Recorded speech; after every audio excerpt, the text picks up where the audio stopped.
At the top of these steps, hidden from view, is one of the UK's newest power stations, and it took just 3 months to build. This is the Queen Elizabeth II reservoir. It provides drinking water for London, and on the surface of the water, the size of 8 football pitches, is Europe's biggest floating solar farm.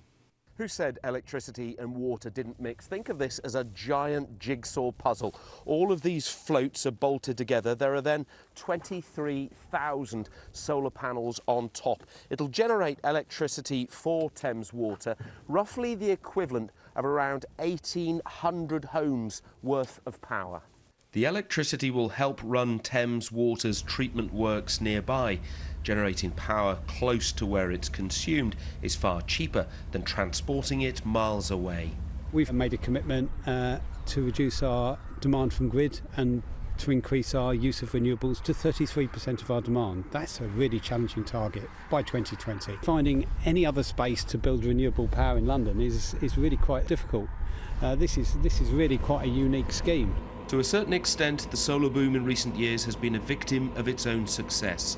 As more and more homes and businesses have installed panels, around 900,000 roofs now in the UK, the government has cut the incentives and the industry has raced to keep up.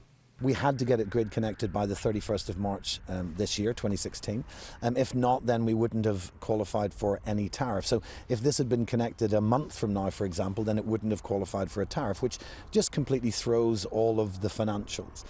So that, as for the future, it's a significant challenge not being able to generate, revenue from government support.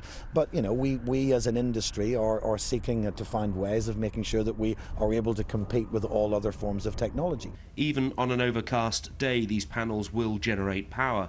The sunnier the better, although they are less efficient if it's too hot.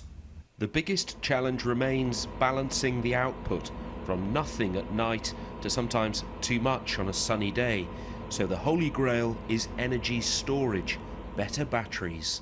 I think the growth of solar in the energy system is going to be limited if we don't have access to cheap storage. So at the moment we can have the solar we have. In some areas it already causes the distribution network some issues, but if we're going to grow solar much more than we are now, then having cheaper storage technology will help to balance its impact on the broader system.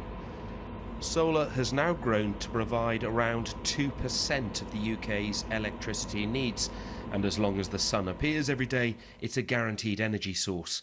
Innovation, though, remains vital. How, for example, to keep the floating panels clean? A bird scarer is on order. John Maguire, BBC News, Walton-on-Thames.